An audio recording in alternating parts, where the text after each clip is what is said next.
اگر چڑیوں میں اتحاد ہوتا ہے تو چڑیا کے چند چڑیا مل کر کے شیر کے کھال اتار سکتی ہے۔ وہ سینہ کیسا جس میں حضور کی محبت نہیں، وہ دل کیسا، وہ پیشانی کیسی جس میں اللہ کی توحید نہیں، وہ زندگی کیسی جس میں اہل بیت کی محبت نہ ہو۔ یہ چاروں قرآن کی نص سے ثابت ہے۔ آپ مکتبہ اہل حدیث کو دیکھیے، وہ عقیدہ توحید کے علاوہ دوسرے عنوان پر گفتگو نہیں کرتے۔ صحیح بات ہے۔ اہل سنت والجماعت کو دیکھیے، محبت رسول، عشق رسول کے علاوہ ان کے پاس دوسرا عنوان نہیں ہے۔ آپ دعوت تبلیغ کو دیکھیے، امر بالمعروف نہی عن المنکر کے علاوہ ان کے پاس ٹاپک نہیں ہے۔ ہوں گے لیکن زیادہ تر فوکس اسی میں، وہ امت کی فکر کرنا بھی چاہیے۔ اور آپ شیعوں کو دیکھیے، وہ اہل بیت کے علاوہ کسی اور کو نہ پڑھنا چاہتے ہیں، نہ سمجھنا چاہتے ہیں، نہ کسی کو دل میں بسانا چاہتے ہیں۔ لیکن میں یہاں پہنچا ہوں، ایک مسلمان کو اس انداز میں زندگی گزارنی چاہیے، آپ اور میں عقیدہ توحید میں اتنے کٹر ہوں کہ اگر کوئی دیکھے تو ہمیں اہل حدیث کے، اور محبت رسول میں اس قدر ہم فنا ہو جائیں کہ دیکھنے والا کہے کہ یہ اہل سنت ہے۔ اور امت کی فکر، امت کا درد، امت کا جوڑ اس قدر ہمارے سینوں میں بھرا ہونا چاہیے، دیکھنے والا کہے کہ بھئی یہ تبلیغی جماعت کا ہے۔ اور محبت اہل بیت اس قدر سر چڑھ کر کے بولے کہیں کہ یہ شیعہ ہو سکتے ہیں۔ جب یہ چار چیزیں جب بنتی ہیں، ایک مسلمان کے اندر آتی ہیں، میں سمجھتا ہوں تب ہمارا ایمان کامل و اکمل اور مکمل ہو جاتا۔ لیکن ہم بدقسمتی سے ان ساروں کو تقسیم کر دیا۔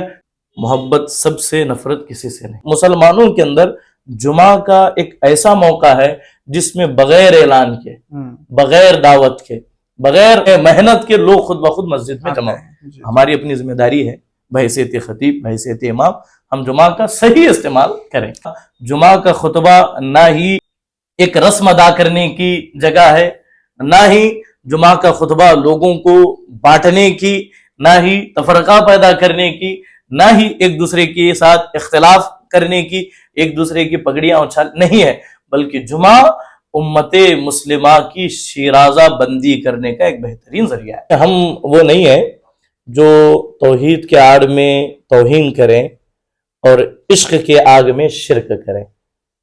اگر ہم کوشش کریں گے تو ایک دوست کی کوشش سے دوسرا دوست شراب پینا سیکھ رہا ہے، سگریٹ پینا سیکھ رہا ہے، نشہ کرنا سیکھ رہا ہے، تو ایک دوست کی کوشش سے نمازی کیوں نہیں بن سکتا؟ ضروری ہے کہ سیاسی طور پر، لیکن آج یہاں اس اتحاد کو بھی دیکھیں کہ ایک مسلمان سیاسی میدان میں اترتا ہے تو اسے گرانے والے ہمارے اپنے ہوتے ہیں۔ صحیح بات۔ روحانی اور سیاسی دونوں چیزوں کو ہمیں لے کر کے چلنا ہے۔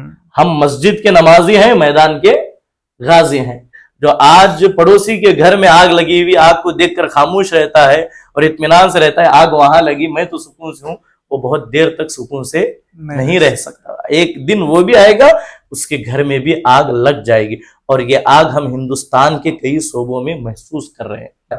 فجر میں، ظہر میں، مغرب اور عشاء میں اختلاف نہیں ہے۔ ایک اختلاف ہمارے یہاں جو بڑا اہم یہ پایا جاتا ہے کہ بعض آج بھی جو ہے وہ عصر کی نماز 3:30 بجے ہوتی ہے اور دوسری مسجد میں 4:30 بجے ہوتی ہے۔ یہ ایک بڑا ایشو ہے۔ نہیں، اس کا اپنا اصل سایہ چھوڑ کر کے اس کا ڈبل ہونا تب عصر کا وقت شروع ہوتا ہے۔ 3 گنا زیادہ، 3 گنا نہیں، یعنی کہ اس کا اصل چھوڑ کر کے 2 گنا، 2 گنا زیادہ، یعنی کہ 3 پٹ جب تک نہ ہو جائے۔ امام شافعی کیا کہتے ہیں کہ 2 گنا اس کے اصل کے ساتھ دوسرا۔ تو اب اس میں کون سا اختلاف ہے؟ اس میں کون سی کفر کی بات ہے؟ اس میں کون سی ناجائز حرام کی بات؟ بس اس چیز کو لے کر کے آج امت کے اندر انتشار پیدا کیا، اختلاف پیدا کیا۔ آپ حق پر ہے، ہم ظہر کا وقت کب تک رہتا؟ جب تک کسی چیز کا سایہ 2 گنا نہ ہو جائے۔ کیا نہ ہو جائے؟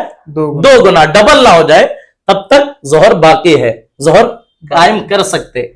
اور اس کے بعد جہاں کسی چیز کا سایہ ڈبل ہو گیا، وہاں عصر کا وقت شروع ہوا، ظہر کا وقت ختم ہوا۔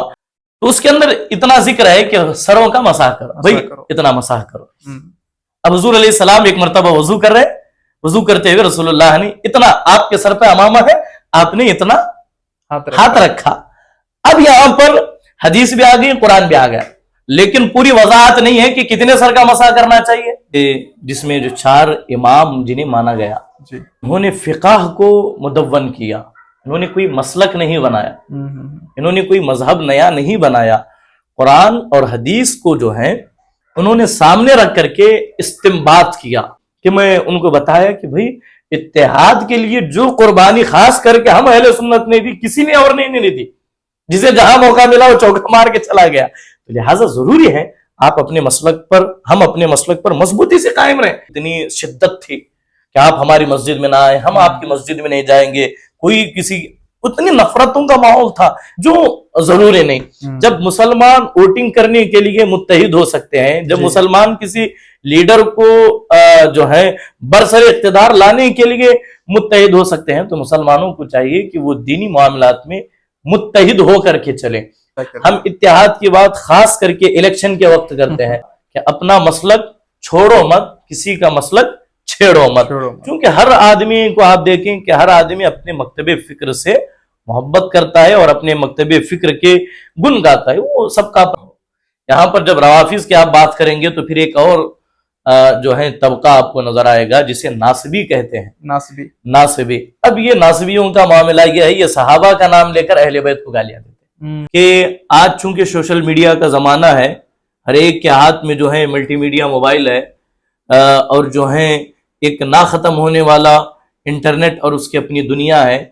آج یہ فرقہ واریت کے فروغ کے اندر کہیں نہ کہیں سوشل میڈیا کا ایک بڑا رول نظر آتا ہے، جس کی وجہ سے فرقہ واریت کو دن بدن جو ہے وہ فروغ ملتا ہوا جا رہا ہے. آج بھی اللہ کی مدد جو ہے آ سکتی ہے، بس شرط ہے کہ مسلمان متحد ہو کر کے ایک دوسرے کا ساتھ دیتے ہوئے، ایک دوسرے کا احترام کرتے ہوئے جو ہے وہ آگے بڑھے اور رسول اللہ کی پیروی کریں، تو آج بھی اللہ کی مدد ہمارے ساتھ آ سکتی ہے.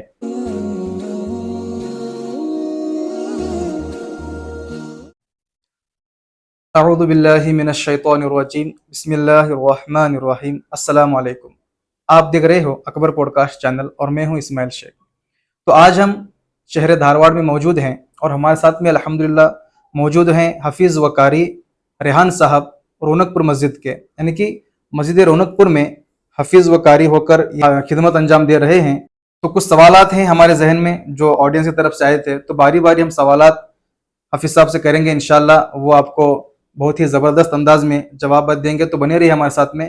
تو سب سے پہلے آئیے بات کرتے ہیں حفیظ صاحب سے. السلام علیکم حفیظ صاحب. وعلیکم السلام ورحمۃ اللہ وبرکاتہ. اور خیریت سے ہیں حفیظ صاحب؟ الحمدللہ علی کل حال. تو ماشاءاللہ اب سب کچھ آڈینس کی طرف سے ہمارے سوالات تھے جو آج ہم آپ کے سامنے رکھیں گے. اور جو آج کا عنوان ہے حفیظ صاحب، یہ اتحاد کے لائن سے ہے، یعنی کہ ہمارے مسلمان کمیونٹی کے اندر کس طرح یونٹی پیدا ہو، کس طرح اتحاد ہو. اس سلسلے میں انشاءاللہ آج ہم آپ سے گفتگو ہوگی. تو سب سے پہلا جو سوال ہے وہ یہ ہے حفیظ صاحب، اتحاد کا مطلب اسلام میں، یعنی کہ اسلام میں اتحاد کا کیا کانسیپٹ ہے اور قرآن و حدیث میں اس کی کیا اہمیت ہے، یہ سمجھائیے. نحمده ونصلي ونسلم على رسوله الحنين المكين الرؤوف الرحيم الكريم. اما بعد فاعوذ بالله من الشيطان الرجيم. بسم الله الرحمن الرحيم. واعتصموا بحبل الله جميعا ولا تفرقوا. صدق الله العظيم. اللهم رب اشرح لي صدري ويسر لي امري واحلل عقدة من لساني يفقهوا قولي. بحمدی تعالی و بکرم مصطفیٰ صلی اللہ علیہ وسلم. اللہ رب العزت کا بے پناہ احسان ہے کہ آج ہم ایک اہم ٹاپک کو لے کر کے یہاں جمع ہوئے ہیں. اللہ ہمیں اس کے متعلق صحیح بولنے اور اسے عام کرنے اور اس عنوان کو عملی جامہ پہنانے کی اللہ توفیق عطا فرمائے. آمین. جیسا کہ آپ نے سوال کیا کہ اسلام میں اتحاد کا مطلب کیا ہے، کانسیپٹ کیا ہے، اور قرآن و حدیث میں اس کی اہمیت کیا ہے. جی، سب سے پہلے قرآن مقدس کی طرف ہم بڑھتے ہیں. اللہ رب العزت اپنے کلام قرآن مجید و فرقان حمید میں ارشاد فرماتا ہے، وَاعْتَصِمُوا بِحَبْلِ اللَّهِ جَمِيعًا وَلَا تَفَرَّقُوا. اللہ کی رسی کو مضبوطی کے ساتھ تھام لو اور تفرقہ نہ ڈالو. اللہ کی رسی کو مضبوطی کے ساتھ پکڑ لو اور فرقوں میں نہ بٹو. اب اس آیہ کریمہ اور رسول گرام وقار صلی اللہ علیہ وآلہ وسلم کا اس کے متعلق کیا فرامین ہیں، کیا اقوال ہے، جب ہم پڑھتے ہیں تو ایک حدیث مبارکہ ذہن کے حاشیے میں آتی ہے۔ سب سے پہلے دیکھیں، اسلام فطرت انسانی الفت و محبت کا نام ہے۔ بے شک اسلام محبت کا نام ہے۔ اسلام جہاں بھی گیا اس کے سائے تلے جتنے بھی لوگ آتے گئے، اسلام انہیں سینے سے لگاتا گیا۔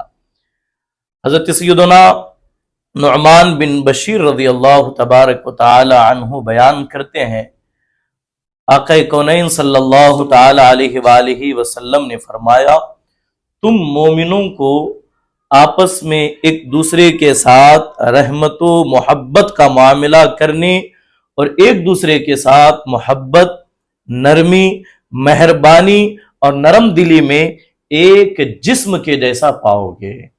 یعنی کہ رسول گرام وقار صلی اللہ علیہ وآلہ وسلم نے اس ایک اپنے فرمان میں پوری امت کو ایک جسم اور ایک جان قرار دیا۔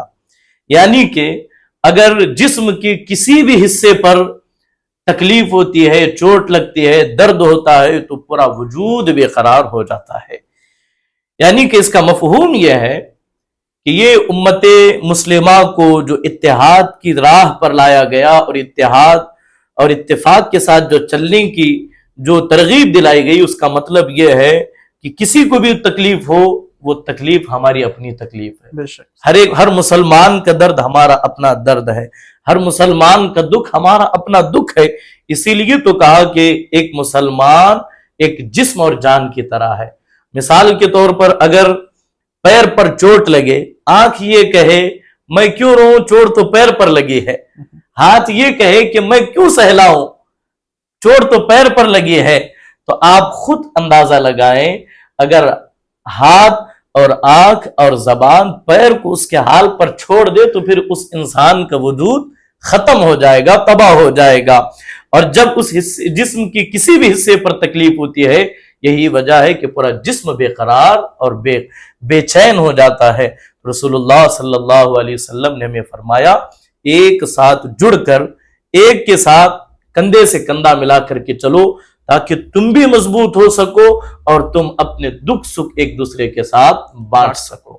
اب اس میں دوسرا سوال جو یہ ہوا کہ اتحاد کا مطلب کیا ہے؟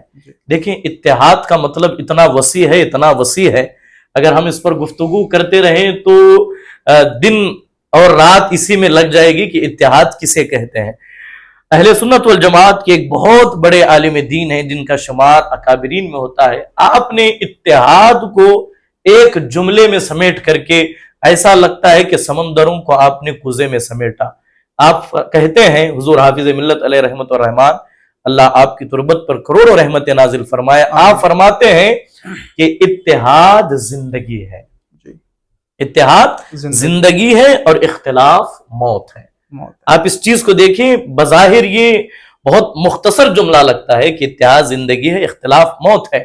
ذرا آپ اسے حقیقی معنوں میں جب اس کا مشاہدہ کریں تو آپ کو پتا چلے گا کہ اتحاد زندگی کیسے ہے اور اختلاف موت کیسا ہے۔ دیکھیں، جس گھر میں اتحاد ہے وہاں زندگی نظر آتی ہے، جس محلے میں اتحاد وہاں زندگی نظر آتی ہے۔ اگر ملک میں، شہر میں اتحاد ہوتا ہے تو شہر میں زندگی نظر آتی ہے۔ اسی طرح ملک کے اندر اتحاد ہوتا ہے تو ملک کے اندر زندگی نظر آتی ہے۔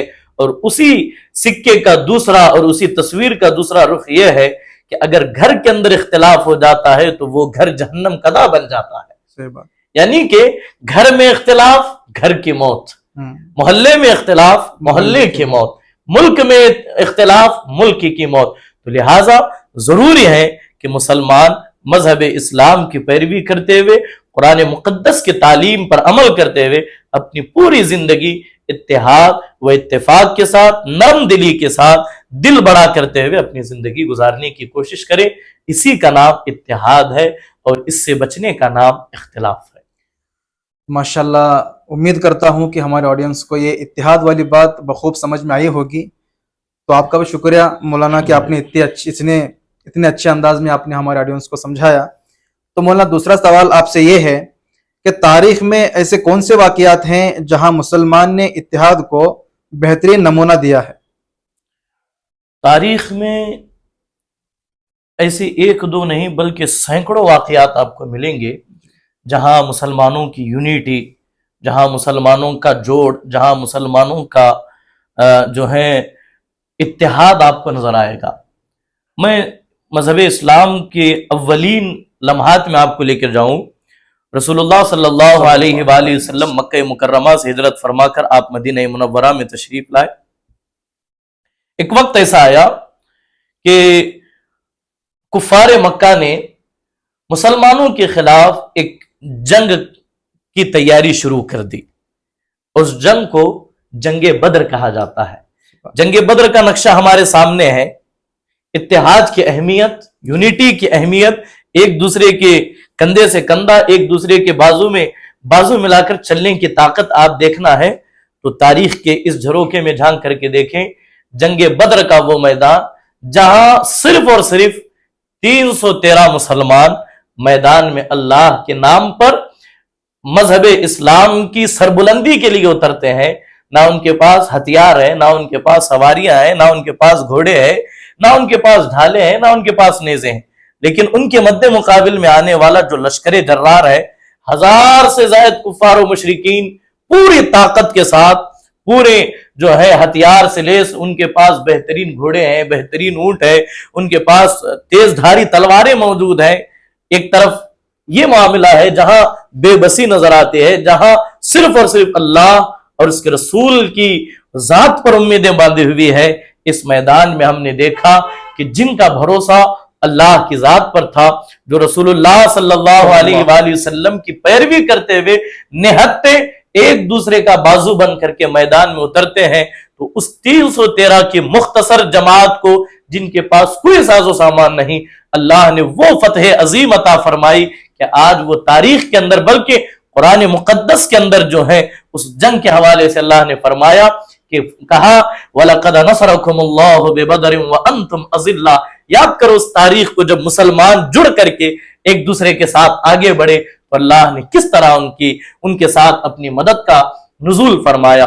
یعنی کہ آج بھی اللہ کی مدد جو ہے آ سکتی ہے، بس شرط ہے کہ مسلمان متحد ہو کر کے ایک دوسرے کا ساتھ دیتے ہوئے، ایک دوسرے کا احترام کرتے ہوئے جو ہے وہ آگے بڑھے اور رسول اللہ کی پیروی کریں، تو آج بھی اللہ کی مدد ہمارے ساتھ آ سکتی ہے۔ ماشاءاللہ، بہت اچھی چیز ہے۔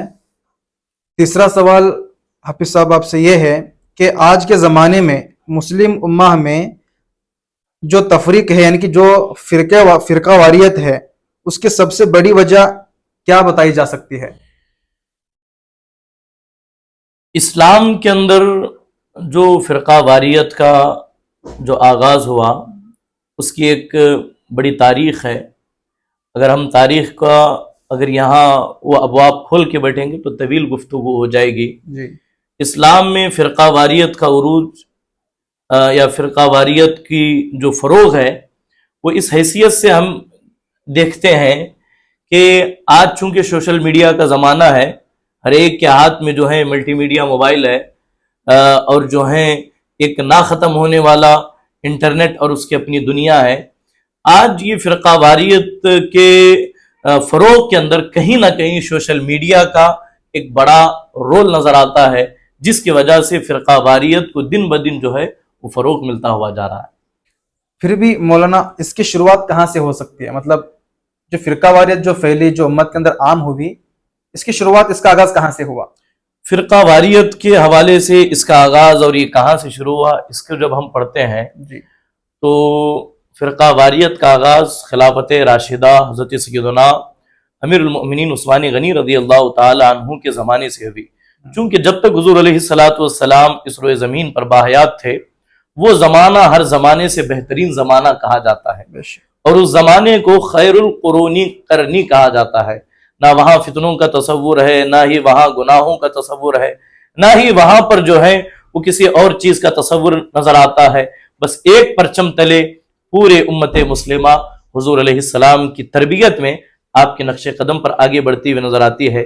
لیکن یہ بات بھی حقیقت ہے، جو ہی حضور علیہ السلام نے اس دنیا سے آپ نے پردہ فرمایا، وصال آپ کا ہوا ظاہری طور پر، تو وہیں سے جو ہے وہ چند سالوں کے بعد وہ فتنوں کا آغاز ہوا۔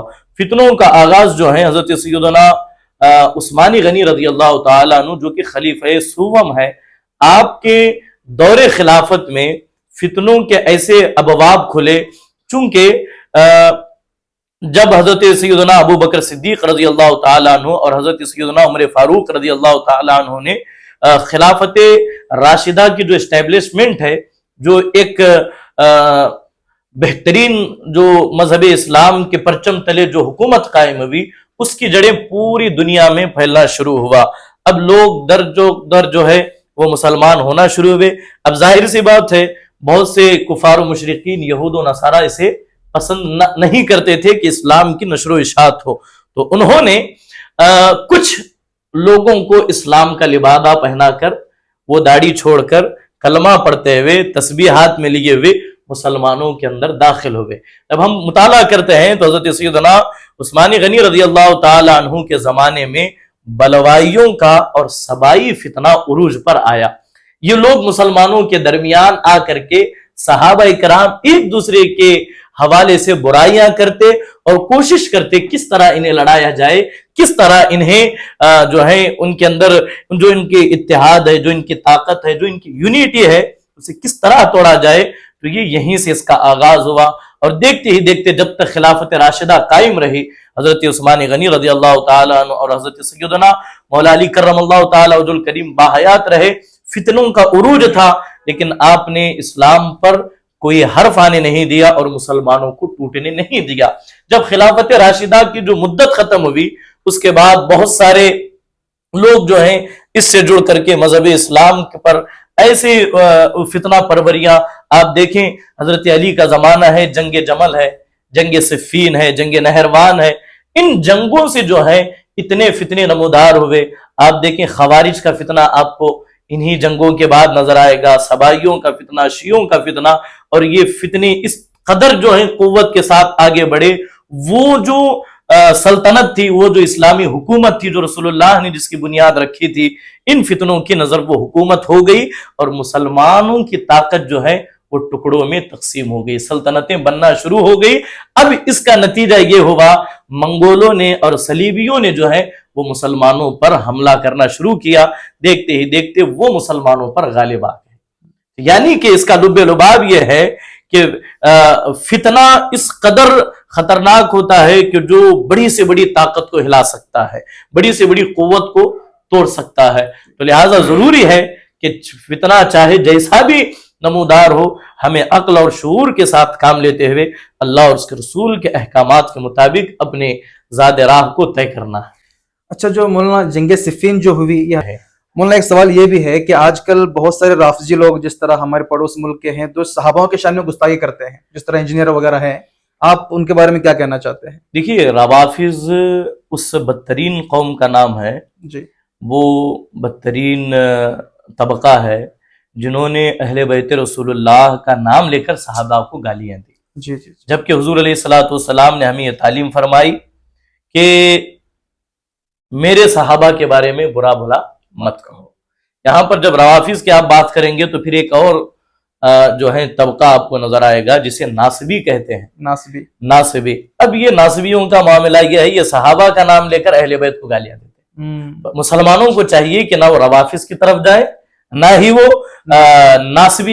نواصب کی طرف جائیں، نہ ہی روافض کی طرف جائیں، بلکہ اہل سنت والجماعت پر قائم رہ کر اپنے معاملات کو طے کرے، اور اللہ سے یہی دعا کرتے رہیں کہ اللہ ہمیں سیدھی راہ پر چلا، ایمان کی زندگی دے اور ایمان کی موت عطا فرما۔ ٹھیک ہے، ماشاءاللہ، بہت ہی زبردست گفتگو ہوئی۔ تو مولانا نیکسٹ سوال آپ سے یہ ہے، سنی اسکالرس کو کیا رول ادا کرنا چاہیے جب اختلاف سامنے آئے تاکہ یونٹی بھی برقرار رہے اور حق بھی؟ دیکھیے، اس میں صرف سنی علماء، سنی عوام کی بات نہیں ہے، جی، اس میں ہر فرد ذمہ دار ہے۔ جی، اس میں ہر فرد کی اپنی ذمہ داری ہے، ہر فرد کی اس کے اندر ایک ضروری رول سب کو ادا کرنا ہے، چونکہ ہم خیر امت کہلاتے ہیں۔ جی بے شک۔ کیوں کہلاتے ہیں؟ اللہ فرماتا ہے کنتم خیر امت اخرجت للناس، تم بہترین امت اس لیے ہو کہ تم بھلائی کی طرف بلاتے ہو اور برائی کی طرف روکتے ہو۔ اب چونکہ اختلافات بڑھتے جا رہے ہیں، لوگ فرقوں میں بڑھتے ہوئے جا رہے ہیں. تو ایسے وقت میں ہمیں چاہیے کہ ہم تمام معاملات کو بالائے طاق رکھ کر ایک دوسرے کی طاقت بنیں، ایک دوسرے کے کندھے سے کندھا ملا کر چلیں، اور ایک دوسرے کے نظریات کا پورا احترام کریں.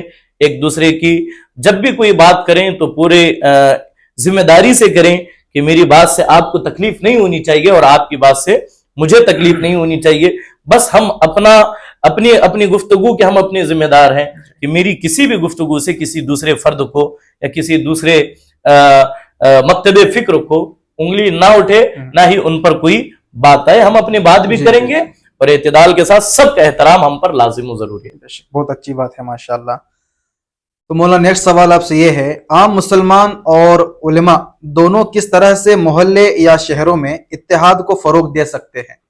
جی، یہ بہت اہم اور بہت ضروری سوال ہے. جی، اس کے اندر دیکھیں، ضروری یہ ہے کہ اتحاد، چونکہ نعروں سے، اتحاد کی جو فضا قائم ہوتی ہے وہ نعروں سے نہیں ہوتی ہے. جی، اتحاد کی فضا جلسے جلوس سے نہیں ہوتی ہے. اتحاد کی فضا قائم کرنے کے لیے وہ عملی اقدام شہری سطح پر، صوبائی سطح پر، اپنی مسجد کے حد تک جو ہے وہ پوری ذمہ داری کے ساتھ ہر فرد کریں، چاہے عوام ہو اور چاہے علماء ہو. علماء اپنی ذمہ داری اس طرح نبھائیں کہ وہ چونکہ آج سے چند سال پہلے جو ہے ایک نعرہ یہ دیا گیا تھا کہ اپنا مسلک چھوڑو مت، کسی کا مسلک چھیڑو مت. کیونکہ ہر آدمی کو آپ دیکھیں کہ ہر آدمی اپنے مکتب فکر سے محبت کرتا ہے اور اپنے مکتب فکر کے گن گاتا ہے. وہ سب کا اپنا اپنا اختیار ہے. لیکن ضروری ہے ان جو اتحاد جو وقتاً فوقتاً جو قائم ہوتا ہے، یہاں ایک بات میں ضروری یہ آپ کے سامنے، آپ کے ذریعے سے جہاں تک بات پہنچ رہی ہے ان تک یہ پہنچانا چاہتا ہوں کہ اتحاد وقتی نہیں ہوتا، اتحاد دائمی ہونا چاہیے ہمیشہ کے لیے. ہم اتحاد کی بات خاص کر کے الیکشن کے وقت کرتے ہیں، ہم اتحاد کی بات خاص کر کے ایسے مواقع پر کرتے ہیں جو ضروری نہیں. جب مسلمان ووٹنگ کرنے کے لیے متحد ہو سکتے ہیں، جب مسلمان کسی لیڈر کو جو ہے برسر اقتدار لانے کے لیے متحد ہو سکتے ہیں، تو مسلمانوں کو چاہیے کہ وہ دینی معاملات میں متحد ہو کر کے چلیں، ایک دوسرے کا احترام کریں. اب وہ کیسے ہوتا ہے، یہاں میں خود ایک سوال قائم کر کے آپ کی توجہ چاہوں گا. دیکھیں، اتحاد قائم کیسے ہوگا اور اتحاد خراب کیسے ہوگا؟ اس کی سب سے پہلی وجہ یہ ہے کہ اتحاد کے لیے ضروری ہے کہ آپ جہاں رہیں، آپ جس علاقے میں رہیں، جس محلے میں رہیں، وہاں کا نظم و ضبط جیسا ہے، وہاں کے لوگ جیسے ہیں، ان کے مطابق ہم تھوڑی دیر ان کے ساتھ رہ لیں. مثال کے طور پر دیکھیں، دعوت و تبلیغ ہے ہمارے معاشرے میں، ایک بڑا مکتب فکر ہے. اہل حدیث ایک بڑا مکتب فکر ہے. اسی طرح اہل سنت والجماعت ایک بڑا مکتب فکر ہے. اور اسی طریقے سے جو ہے وہ جماعت اسلامی ہے. اب ایک بندہ جو ہے، چونکہ ہم اور آپ راہ چلتے ہوئے کسی بھی مسجد میں چلے جاتے ہیں، راہ چلتے ہوئے جیسے جہاں اذان ہوئی وہاں مسجد میں چلے گئے نماز ادا کرنے کے لیے. تو اب چونکہ میں جو ہے وہ اہل سنت والجماعت سے میرا تعلق ہے، میرا مشرب، میرا مسلک مذہب اہل سنت ہے، تو اب میں کسی تبلیغی جماعت کی محلے میں یا ان کی مسجد تو اللہ کا ہی گھر ہے، لیکن اس کی ذمہ داریاں ایک دوسرے میں تقسیم ہوئی اور سب اپنے طور پر ان ذمہ داریوں کو نبھا رہے ہیں. تو اب میں کسی مسجد میں گیا اور جا کر کے، چونکہ مذہب اہل سنت کے اندر صلاۃ والسلام پڑھا جاتا ہے، اب میں کھڑا ہو کر کے کسی مسجد میں سلام پڑھوں جہاں نہیں پڑھا جاتا، مثال کے طور پر آپ سمجھیں، اگر وہاں سلام پڑھوں تو کیا یہ اتحاد برقرار رہے گا؟ کوئی مارنے کے لیے دوڑے گا، کوئی باہر بھاگے گا، ظاہر سی بات ہے ختم ہوگا. اس لیے میرے لیے ضروری ہے کہ وہاں کی اتحاد کی فضا میں قائم رکھوں. تو اس طرح بھئی وہاں کے لوگوں کا جو نظریہ ہے، جو معاملہ ہے، ان کا جو نقطہ نظر ہے، میرا جو موقف ہے، میرا جو ماننا ہے، میری جو تحقیق ہے، میری مسجد تک ہے، میرے گھر تک ہے، میری اپنی ذات تک ہے. میں جب سلام پڑھوں گا میری اپنی مسجد ہے، میرا اپنا محلہ ہے، میرا اپنا یہ ہے. جب میں دوسروں کے ساتھ جاؤں گا تو متحد ہو کر ان کے ساتھ، ان کے کندھے سے کندھا ملا کر کھڑا رہوں گا، تو اس سے ایک اتحاد کی فضا قائم ہوگی. اب یہاں پر اسی سکے کا دوسرا رخ، اب یہاں چونکہ اب میں نے یہ مثال دی، اب دوسری مثال یہ دیکھیے کہ خاص کر کے یہاں بڑا معاملہ بگڑتا ہوا ہمیں اور آپ کو نظر آتا ہے، چونکہ عوام بہت سارے مسائل سے واقف نہیں ہے، بہت سارے مسائل سے بہت کوسوں دور نظر آتے ہیں۔ اب ہماری اپنی مسجد میں صلاۃ و سلام ہو رہا ہے، جمعہ کے دن بولیے، فجر میں بولیے، پہلی چیز تو سلام پڑھنا واجب یا فرض یا وہ ضروریات میں سے نہیں ہے، لیکن عقیدتاً محبتاً حضور علیہ السلام کی بارگاہ میں صلاۃ و سلام پڑھا جاتا ہے۔ ایک اصول، ایک نظم، ایک ضبط، ایک جو ہے رسمی طور پر یہ سلسلہ چلتا ہے۔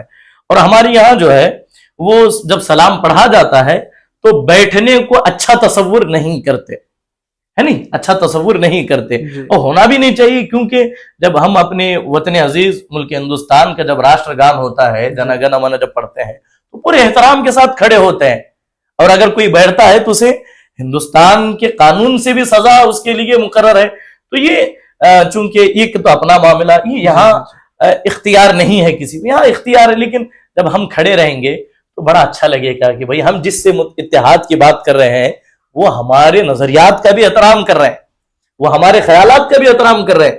آج سے چند سال پہلے آپ دیکھیں گے تو لوگ سلام پڑھتے وقت بیٹھتے تھے، نتیجے میں یہ ہوتا تھا لوگ دھکے مار کر کے باہر بھیجتے تھے۔ یہ اس سے کیا ہے، ایک فضا اس کی یہاں خراب ہوتی ہے۔ اور دوسرا یہ دیکھیں جو کہ بہت ضروری ہے، ایک خاص کر کے 2014 کے بعد سے تمام مکاتب فکر کے علماء مل بیٹھ کر کے امت کو کس طرح جوڑا جائے۔ آج سے چند سال پہلے آپ دیکھے ہوں گے کہ اتنی مسلمانوں کے اندر اتنی شدت تھی کہ آپ ہماری مسجد میں نہ آئیں، ہم آپ کی مسجد میں نہیں جائیں گے، کوئی کسی، اتنی نفرتوں کا ماحول تھا، لیکن دھیرے دھیرے ہمارے اکابر علماء اس کے اندر تبدیلی لانا شروع کی۔ آج الحمدللہ آپ ہر مسجد میں دیکھ لیجئے تمام مکاتب فکر کے لوگ ایک ہی صف میں کھڑے ہو کر پوری عزت و احترام کے ساتھ نماز پڑھتے ہیں۔ تو اس کا مطلب یہ ہے کہ اتحاد کا صرف نعرہ ہی نہیں بلکہ عملی طور پر نظر بھی آتا ہے، اتحاد نظر بھی آتا ہے، لیکن اس کا ایک کہیں نہ کہیں ایک طرف جھکاؤ ہے، دوسری طرف وہی اکڑپن نظر آتا ہے۔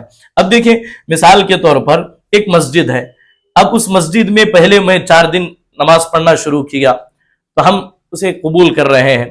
ابھی گزشتہ دنوں ایک ہمارے ایک ذمہ دار آدمی سے گفتگو ہو رہی تھی، تو وہ بتا رہے تھے کہ حضرت اتحاد کی ضرورت ہے۔ میں بولا بالکل ضرورت ہے، ضروری چیز ہے، لیکن اتحاد کرنا الگ ہے، اتحاد پر عمل کرنا ضروری ہے۔ مثال کے طور پر میری اپنی یہی مسجد ہے، رونق پور مسجد، آپ دیکھ کر کے چلے، تو ہم سب کو لے کر کے چلتے ہیں، الحمدللہ تمام مکاتب فکر کے لوگ ہمارے ساتھ جڑے ہوئے آتے ہیں، نماز پڑھتے ہیں، چلیے۔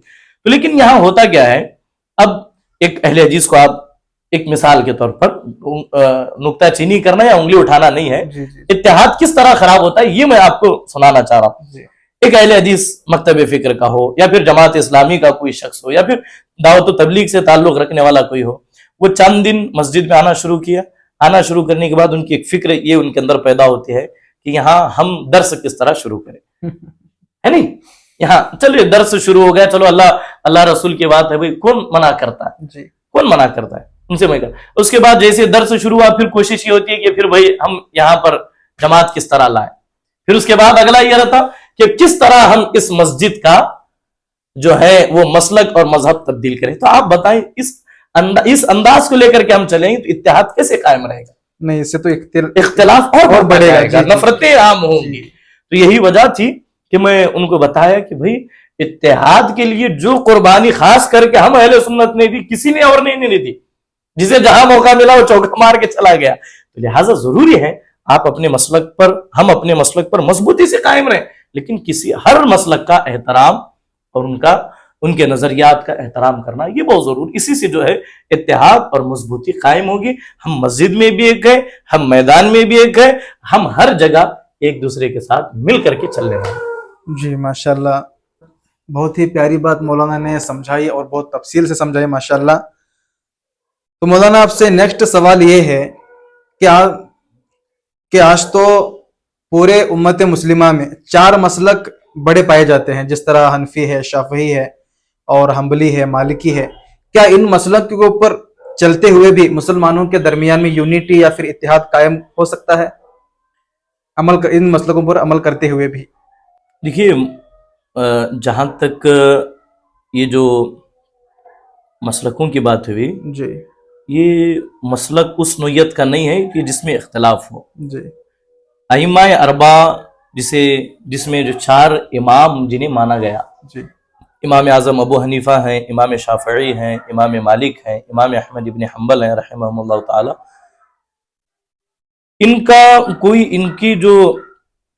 انہوں نے فقہ کو مدون کیا، انہوں نے کوئی مسلک نہیں بنایا، انہوں نے کوئی مذہب نیا نہیں بنایا، قرآن اور حدیث کو جو ہے انہوں نے سامنے رکھ کر کے استنباط کیا، اس سے مسائل نکالے، اور نکال کر کے مثال کے طور پر امام شافعی نے اور امام اعظم ابو حنیفہ نے، چاروں ائمہ نے اپنے اپنے زمانے میں قرآن کو پڑھا، حدیث کو پڑھا۔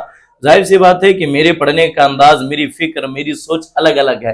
میں چونکہ قرآن بے کنارے کا سمندر ہے، جو جتنی گہرائی میں جاتا ہے اسے وہ اتنا ہی قرآن سے فیض ملتا ہے۔ تو اب چونکہ امام اعظم نے قرآن کو پڑھا، حدیث رسول کو پڑھی، اور اس سے جو مسئلہ نکالا وہ فقہ بنی، اس سے جو استنباط ہوا اسے فقہ کہا جاتا ہے۔ اور یہ جو 4 جو ہیں یہ مسلک نہیں، یہ 4 فقہ ہیں، فقہ حنفی ہیں، فقہ شافعی ہیں، فقہ مالکی ہیں، فقہ حنبلی ہیں۔ اور اس کے اندر جو ہے یہ فقہاء کرام قرآن و حدیث سے استنباط کر کے صرف اور صرف احکام بیان کرتے ہیں، اور ساتھ ہی ساتھ قرآن و حدیث سے اجتہاد کر کے مسائل نکالتے ہیں۔ ان مسائل کے اندر خاص کر کے یہ فقہاء اجتہاد کرتے ہیں جن مسائل کو قرآن و حدیث نے واضح طور پر بیان نہیں کیا، واضح طور پر جس کا ذکر نہیں ہے۔ اب آپ دیکھیں، آپ اور میں 5 وقت کی نماز ہے یا 6 وقت کی نماز ہے یا 3 وقت کی، اس میں کسی ہم امام کی پیروی نہیں کرتے، کسی امام کی تقلید نہیں کرتے، ہے نہیں؟ اور اسی طریقے سے رمضان کے کتنے روزے ہیں، ہم کسی امام کو نہیں دیکھتے، ہے نہیں؟ اور روزے کی کیا احکامات ہیں، یہ جو احکامات کی جہاں بات آتی ہے، مسائل کی جو بات آتی ہے، پھر جا کر کے میں اور آپ جو ہے وہ ڈائریکٹ قرآن مقدس پڑھ کر کے اس سے نتیجہ نکال کر کے اس پر ڈائریکٹ عمل نہیں کر سکتے، کیونکہ قرآن کو سمجھنے کے لیے بہت علم کی ضرورت ہے، بہت بڑا مطالعہ اس کے لیے درکار ہے، بڑی اس کے اندر سمجھیں کہ پوری زندگی جب لگ جاتی ہے تب جا کر کے انسان اس اسٹیج پر پہنچتا ہے کہ قرآن، اللہ اور اس کے رسول کیا یہاں کہنا چاہ رہے ہیں، وہ بات آدمی سمجھنے کے قابل ہوتا ہے۔ تو لہٰذا تو یہ جو ائمہ کرام جو ہیں یہ اللہ اور اس کے رسول کی اطاعت ہی کی طرف ہمیں لاتے ہیں، اللہ رسول کی اطاعت کی طرف لاتے ہیں۔ یہ سب ہادی اور مہدی ہیں، اور ان کی پیروی کرنا جو ہے وہ عین ہدایت ہے۔ ان کی پیروی، آج ایک مکتب فکر ہے جو یہ کہتا ہے کہ قرآن و حدیث کو چھوڑ کر کے ان ائمہ کی تقلید کرتے ہیں، ان ائمہ کی پیروی کرتے ہیں، جبکہ سراسر غلط ہے، سراسر غلط ہے۔ چونکہ قرآن مقدس کے اندر بہت سارے ایسے معاملات ہیں جو بیان ہوئے لیکن صراحت نہیں ہے، وضاحت نہیں ہے۔ مثال کے طور پر اگر اس پر گفتگو کروں تو بات بہت لمبی چلی جائے گی۔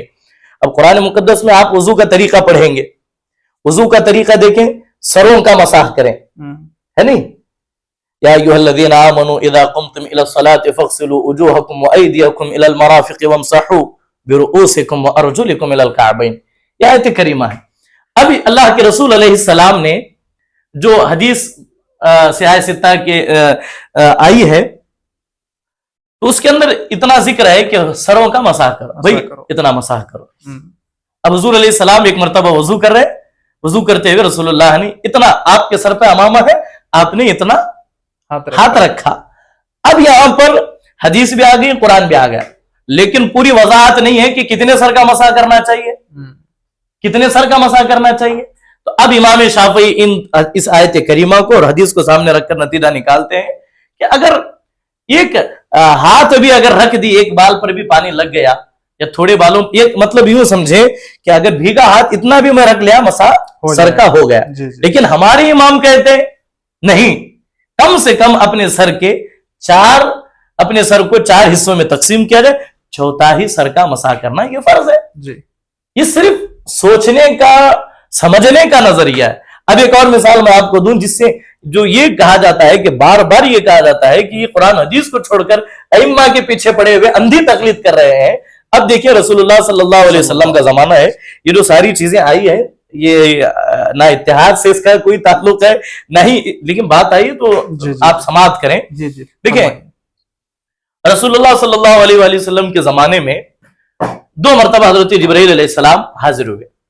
ایک مرتبہ آئے، نماز 5 وقت کی نماز رسول اللہ کے ساتھ